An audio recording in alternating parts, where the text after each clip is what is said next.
So how do you create a brand that truly represents who you are and the products you sell, as well as building a business that you can scale online? That is what this podcast will help you do. My name is Henry Kaminski Jr., and welcome to the Brand Doctor Podcast. Let me just make this statement loud and clear. Jersey's here, Jersey's here.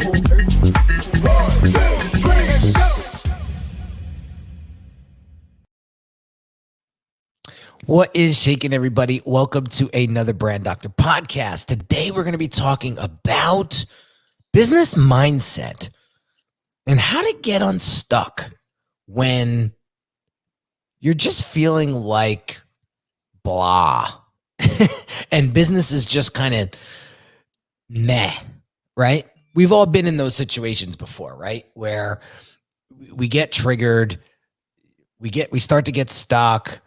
That hinders growth, it hinders productivity, it hinders creativity, and now we get stuck in this holding pattern, right? So I wanna introduce my man Always Q to the house once again. What's shaking, dude? What's up, man? How are you? Dude, I'm having a blast. Like this week has been pretty awesome, and you and I have been talking behind the scenes now for a couple of weeks about how honestly I felt like I've been in a little bit of a slump, and I wanted to kind of address it in real time and share with you guys some of the stuff that I've been going through, because I know I'm not the only entrepreneur out there that gets in slumps. And I'm going to share with you some ways that I was able to help kind of get out of this thought process and in this holding pattern of complacency, and what I've been doing in the past couple of days, and I would say a week and a half to get me into more of a productive mindset. And so we'll get into this right after this quick little message. If you're a business owner who feels your branding isn't truly representing the value that you deliver, check out this free video training that will help you level up your brand's messaging and online presence so that you can start attracting higher quality clients. Visit www.uniquedesignz with a Z at the end, not an S, .net/level up my branding.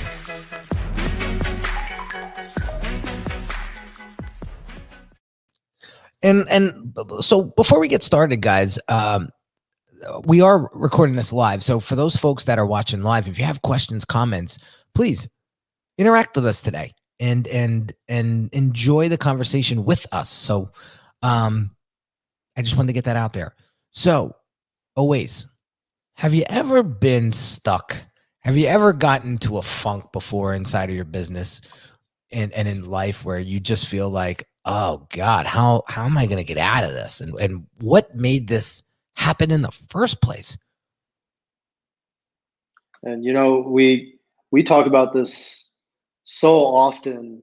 I mean, if business was just an upward trend the entire way, man, that would be the ideal situation, right? And everybody would have a business. Exactly, and everyone would have a business. No one would go and work a 9-to-5, right? But that's not the case. And more times than any, you're going to struggle and you're going to run into issues that weren't necessarily expected.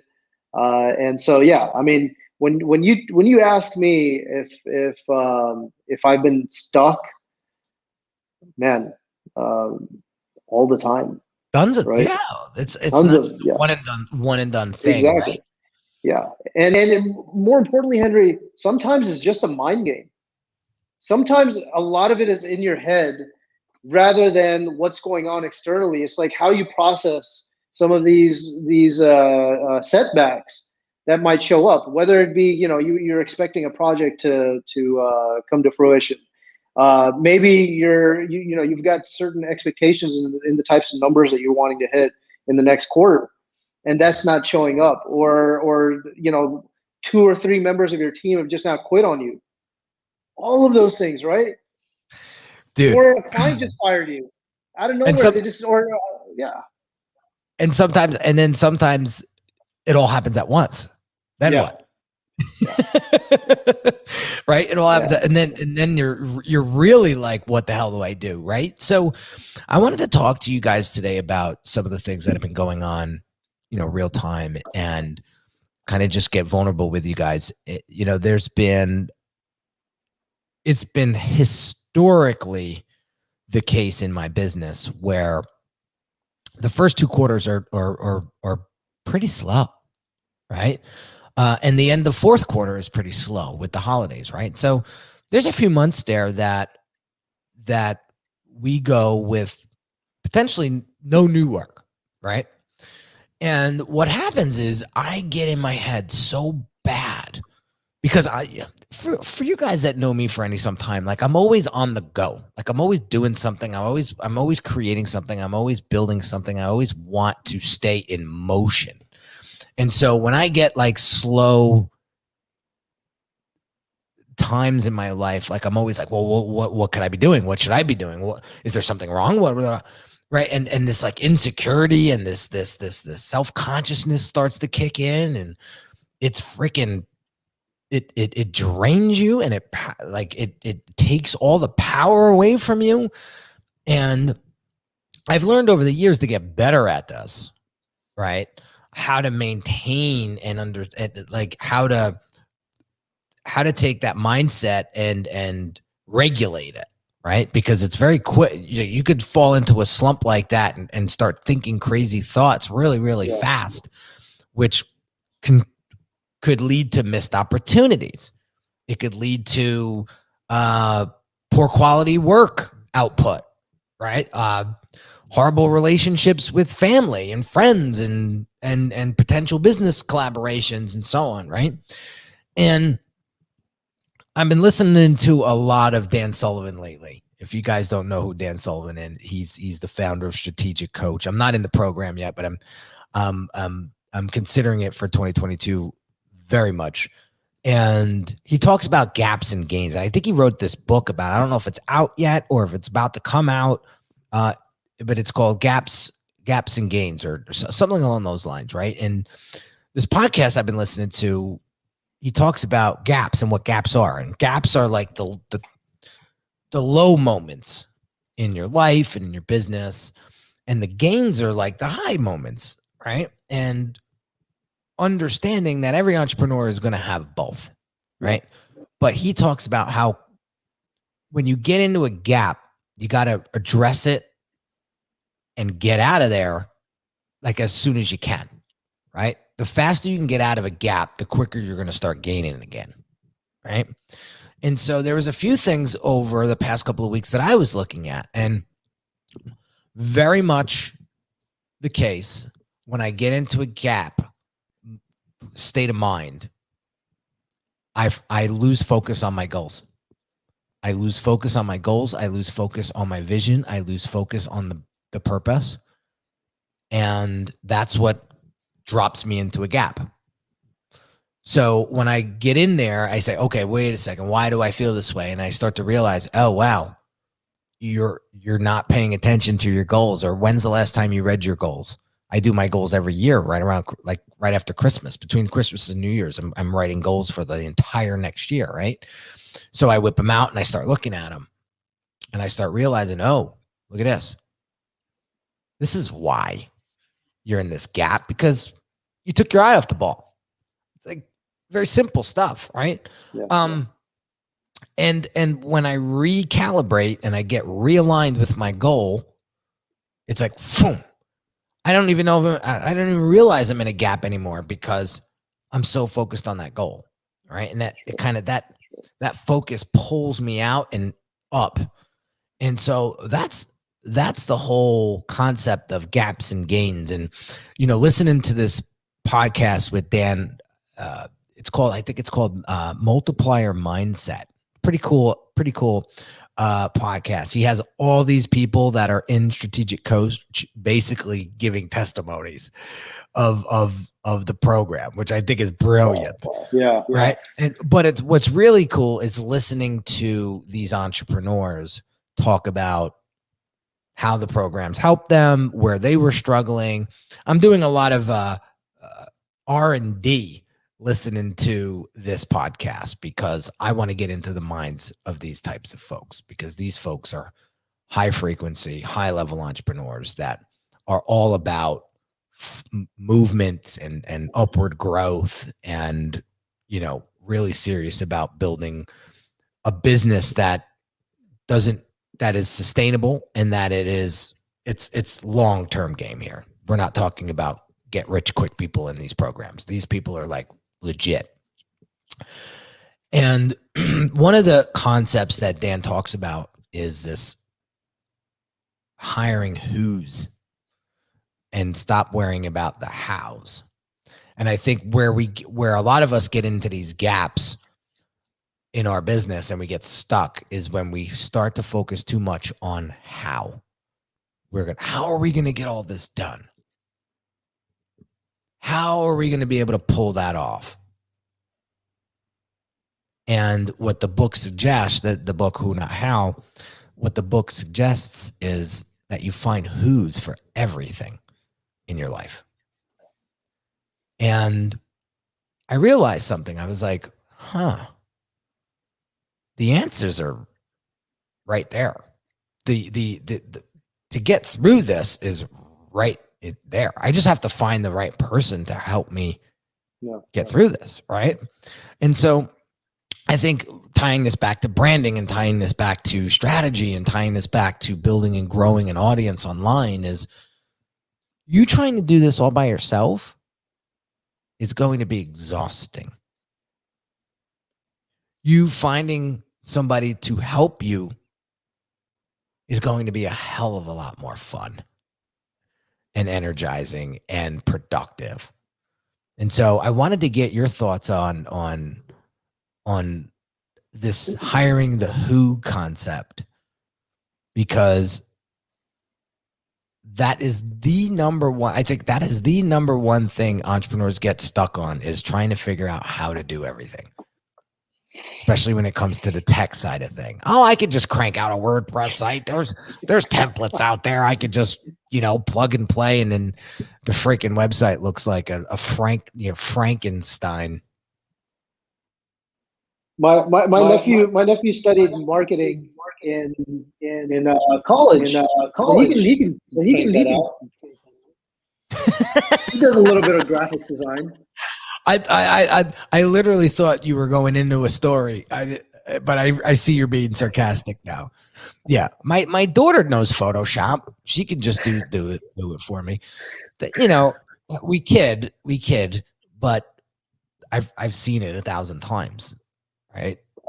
I've seen it 1,000 times. That's right. There's another thing too that I want to share with you guys and help you guys understand a little something. Like, I was listening to this podcast the other day, and he was talking about how when he started his business, he worked corporate for 20 years. And when he started his business, he didn't realize how cyclical business is. Right. And he talked about how, he just didn't understand how you could make 50 grand one month and 10 the next, and 30 grand the next month and 18 the next. And he just didn't understand that flow, and I was like, wow, that is so true. Like, when I would get freaked out over quiet months, I would be like, oh my God, what am I doing wrong? There may be nothing that you're doing wrong. And it's just this, there's a time in business to reap, and there's a time in business to sow. And what I realized over the years is quarter one, quarter two, and the end of quarter four are my reaping. That's when I'm harvesting the farm, right? I'm really planting the harvest there. I'm going deep into, I'm refining processes. I'm doing a hell of a lot of content creation, things like that, right? And then quarter three, like, I'm typically busy. That's when all the clients come, right? And so I could look at it, right? This is something that I wanted to share. You could look at it and be like, oh, woe is me. This business must suck. I must not be any good because I'm not busy those times of year. And I've seen competitors that are just as busy at that are busy at those. Yeah. And that's such a crock of shit, right? Instead, I look at it like this, and this hit me in the gym the other day. I said, Henry, who's got it better than you? Bro, you work 3 months out of the year hard, and the rest of the year, you're doing what you love. Yeah. Doing podcasts with this handsome guy here. You're going on interviews, you're creating content, you're doing live stream collaborations with other awesome people. Like, who's got it better than, who could say they work 3 months out of the year and the rest of the year they're doing shit that they love to do? Completely changed my perspective on my whole business. Yeah. Completely got me unstuck from me thinking I wasn't good anymore, to thinking, dude, you're freaking one of the best people that do this stuff. Business is business, and business is cyclical, and you have to understand that. And the better you understand that and the better perspective you have on it, you're going to figure out what to do with that time now more efficiently. And that's where you bring in the who's. So for example, I was thinking about this on my walk this morning. It's been about 13 months being in this pandemic. And when the pandemic hit, I cut a lot of my nice to haves, like the SEO and a lot of the admin support. Like, I wasn't doing all my YouTube optimization. I had somebody doing it all for me, right? But I cut all that when COVID hit, because I was like, we got to just tighten up for a little bit. Well, it hit me this morning. It's time to bring in those who's again. It's time to reinstate them.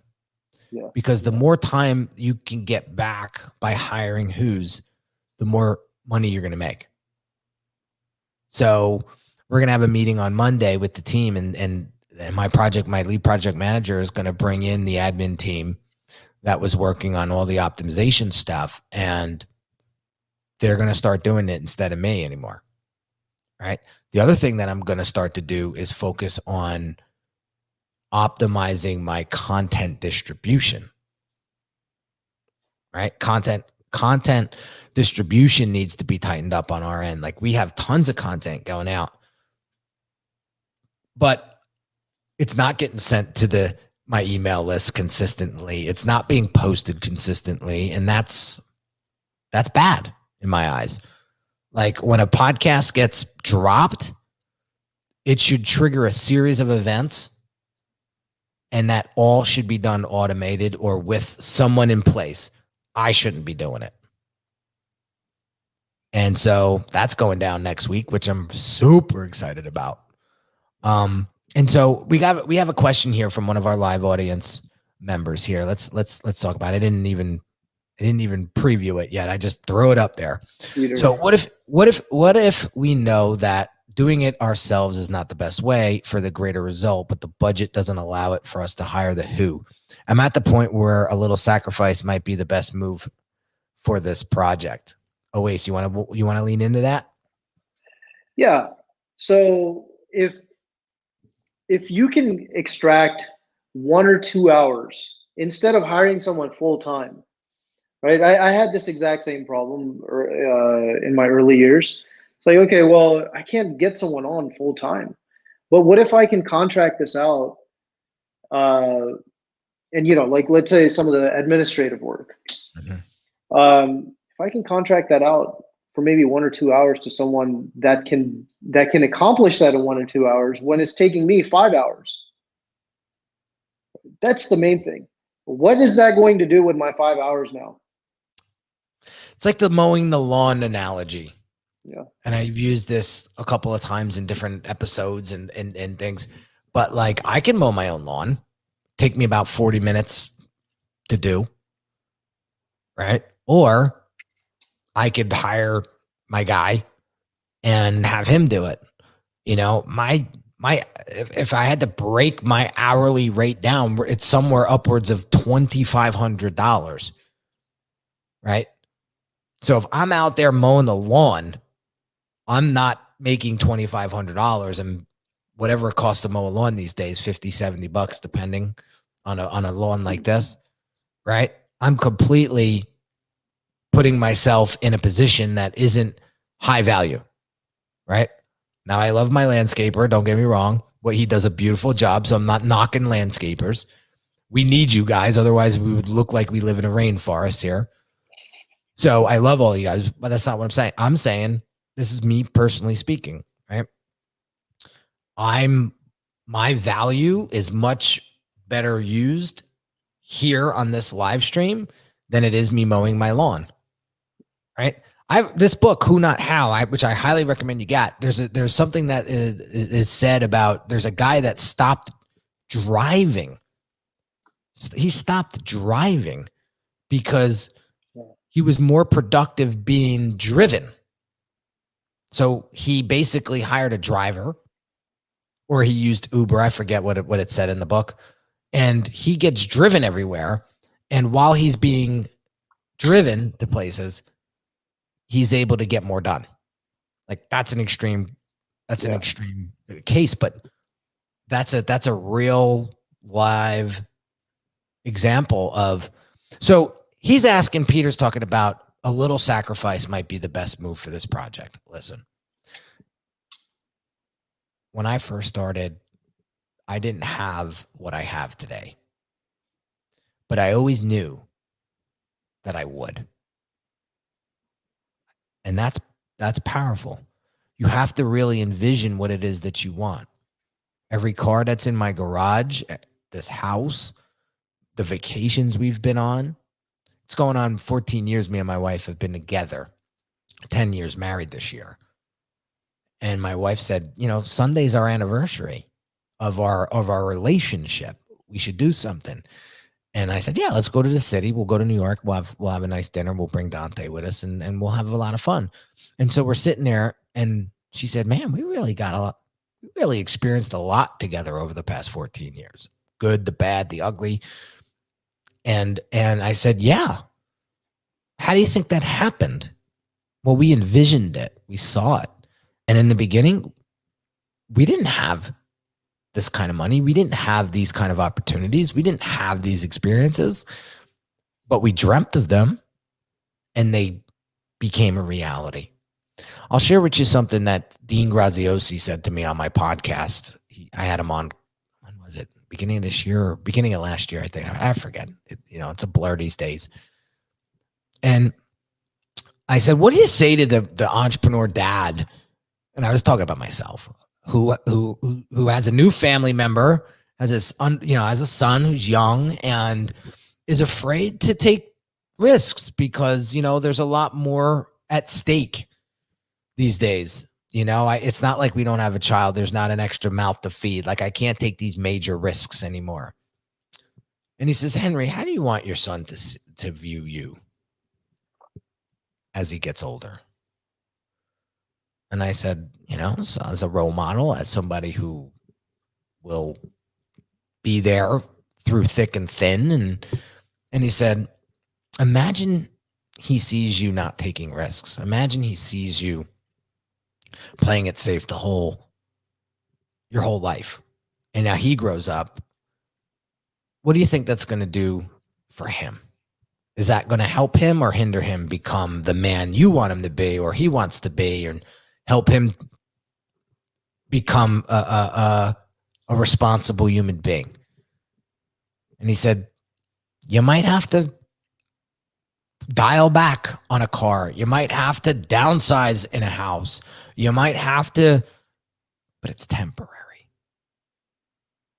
Because what your son is eventually going to see is a father that gets shit done. Yeah, my father might have had to do this or that, but now look at us.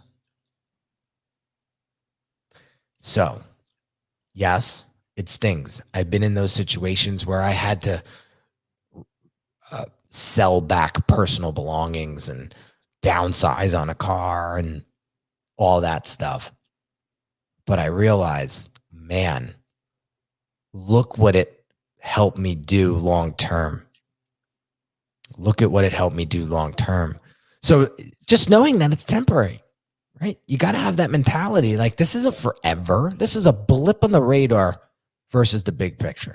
You got to play the long game. Play the long game and make sure that, again, you got to make those short-term sacrifices. Accept that you're going to be making sacrifices regardless, whether it be the short term or the long term. But always have that long-term vision. It's not, if especially for the younger generation, the younger entrepreneurs out there that are trying to get to either this industry or wherever they're going, lose the microwave mentality.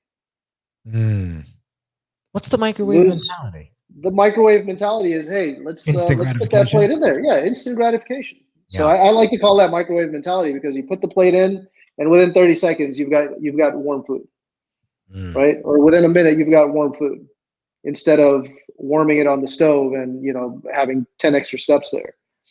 Yeah. So long-term mentality is going to win. Short term, there's just going to be a higher risk. When you look short term, everything feels so much heavier, so much bigger, so much more of a heart attack, right? When you zoom out, discouraging. Exactly. Yeah. Exactly.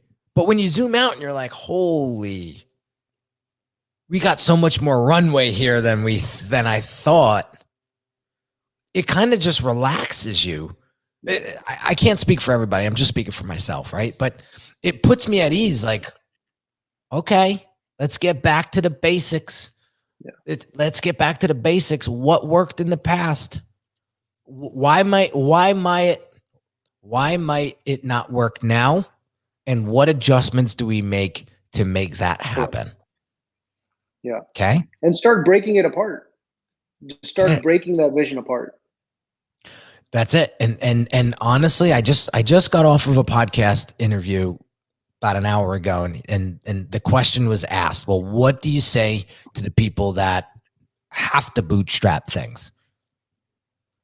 I got no qualms about telling people, you got to, like, listen, I built funnels for 5 years before I built my team, and now I don't have to do that anymore. So you got to put in that work, right? But put in that work as fast as possible so that you can create the revenue to just delegate that task out. Your goal is to get out from that do-it-yourself task as soon as possible. So the reason why the rich get richer is because they take their money and they reinvest it.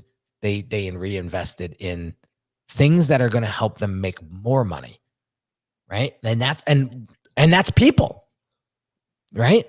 I asked this question yesterday in an Instagram story. You're not a brander, you're not a designer, you're not a marketer. Why are you branding? Why are you designing? And why are you trying to do all your marketing by yourself? The minute you can delegate those tasks, do it and pay it. Just pay it. Find the person that you love, you trust, you like, and just write the check, send the PayPal, make the deposit. Because as long as you stay in your high value,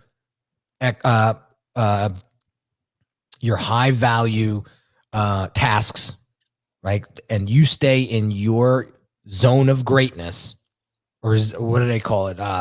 Something genius, zone of genius. Yeah. You're going to catapult your growth, right? It's when you get stuck doing shit that you don't love to do, everything slows down. Everything. Right? Okay. So we just graduated another brand accelerator client this week. It's a bittersweet because I love working with these guys. They're 19 and 20 years old. Invested in brand strategy. I don't know about you always, but when I was 19 or 20, I wasn't thinking about business, but I wasn't thinking about dropping high five figures to do brand strategy, but these guys did. And they came out on top because they're already implementing the strategy that I've told them. And we graduated 3 days ago. But one of the things he said, I said, why did you invest in this? Right? There's plenty of other things you could have done with this kind of money. And they said, our business was in this just stagnant position. We needed a marketing strategy. We needed a funnel strategy. We needed a plan of attack. And you were the guy to help us guide through it. And, you know, your experience and everything and so on. And he said, and then the other partner said, you know, we had all of these ideas, but we had no freaking idea how to implement it. And God forbid we tried to do it on our own, we'd be up Schitt's Creek. So he's like, now we have the blueprint that all we have to do is follow the damn instructions. I mean, I map it out for you so freaking definitively. Like my son could rock it out. Right. And so now it's just, it's up to them. They're a creative team. They're a creative firm. So, you know, they don't need me for a lot of the design work. They have that capability. So I just said, here's your blueprint. Get to work. Yeah. Right. It's like, Henry, so I always try to explain it as, let's say you bought some sort of a computer desk and it doesn't come with any instructions and you still try to assemble that computer desk. There's chances that you might completely, you know, you might finish it up, but it's a little wobbly. You're like, okay, we'll get it done. You know, the bottom shelf is now your top and your top is right. It's got 3 legs. It's got 3 legs. It's working. You might have to, like, you know, put it up against the corner to support it a little bit, but don't put anything heavy because it might, everything might fall. Right. So why are you going to do the exact same thing? You're going to try to run your entire marketing and sales without a blueprint. Yeah.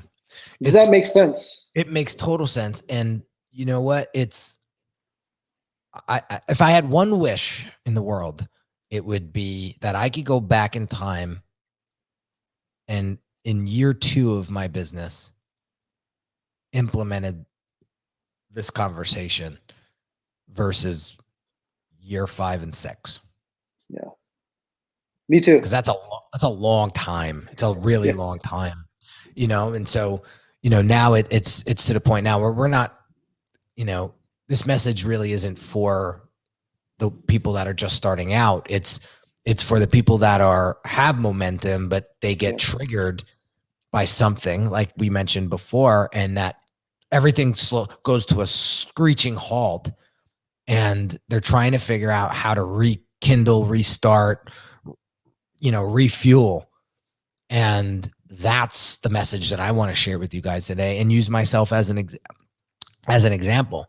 That, you know, there was some slowdown in my mindset over the past couple of weeks. And now that I have a different perspective on my business and who I want to serve and how I'm going about serving them, I just got completely re-energized, and the collaborations and the opportunities are like pouring in. So now I'm to the point now where I have to pick and choose what project I want to take on, because I can't take them all on. I can't. So, you know, it's a beautiful thing. But had I stayed in that gappy mentality of woe is me and I can't afford this and I'll never be able to do this because of that, that's not when greatness is created. Yeah. You can't stay in that mentality and create greatness. It doesn't work. It's like being what did they say? It's like being happy and sad at the same time. It's impossible. Yeah.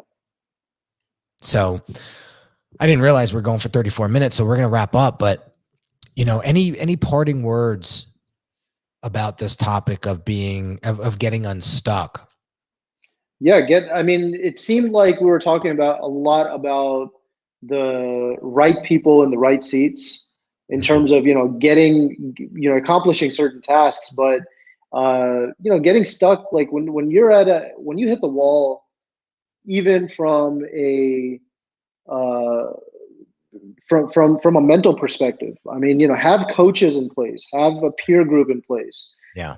I literally, right before this call, Henry, I was on a call I was in a 2-hour call with a CFO that's part of my peer group.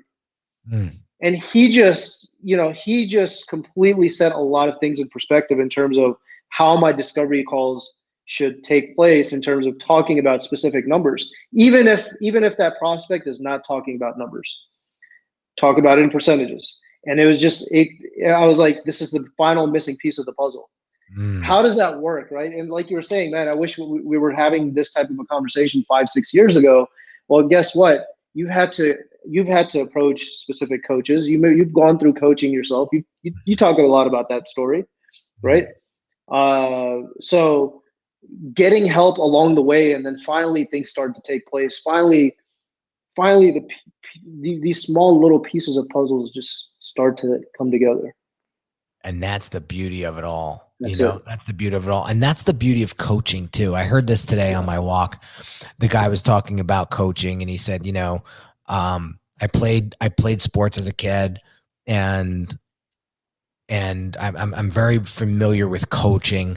And he said, when I got into business, coaching was great for me, not to the point where the coach was like teaching me new stuff, like teaching me new strategy.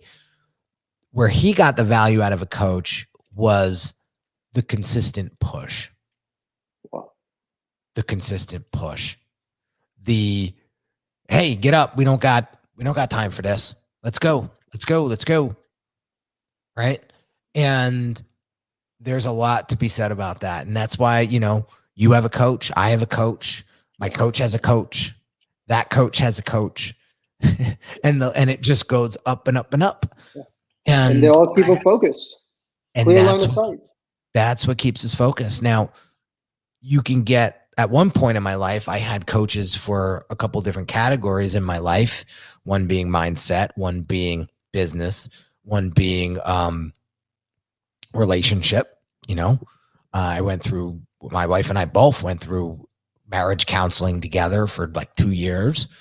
And so we didn't look at it as a therapy. We looked at it as a coach. Right. And that's why we enjoyed it. We really did. We enjoyed it a lot. It really strengthened our marriage considerably, especially through some of the darker times. And that was the push that we needed at that moment to get us through that. And so that's the power of getting unstuck. Imagine having that guidance and that support, right? All the time. Like that's the power that's the power of being coached and being coachable. Big one there. And just learning, just knowing that this is part of the process. And the quicker you can find somebody to help you with your deficiencies, the quicker you're going to win. So if you're branding and you're not a brander, stop it. If you're building funnels and you're not tech savvy and you know nothing about funnels other than what Russell has been preaching the past couple of years, don't build funnels. Hire your boy. Let's get it done in 30 days and get you making money. Stop.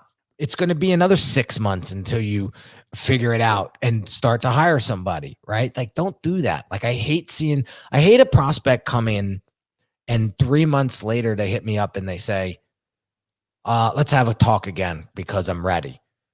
Man, I get it.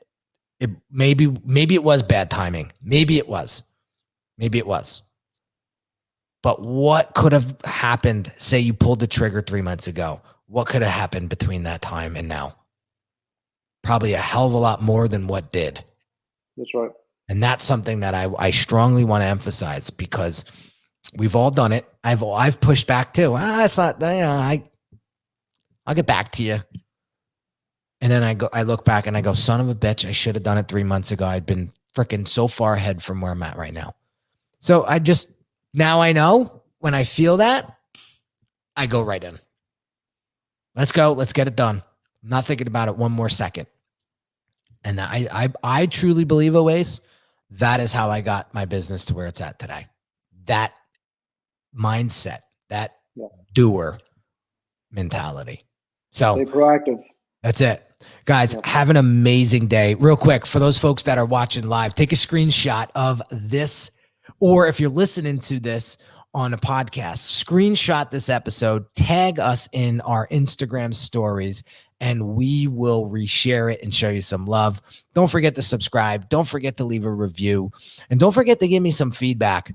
I would love to know more topics of conversation that you'd like us to address on the show. And any questions you may have, hit me up. I'm here to help. I'm here to serve. I'm here to get you to where you want to be a hell of a lot faster than you doing it by yourself. Have an amazing day, and I'll catch you on the next episode real soon. Bye-bye.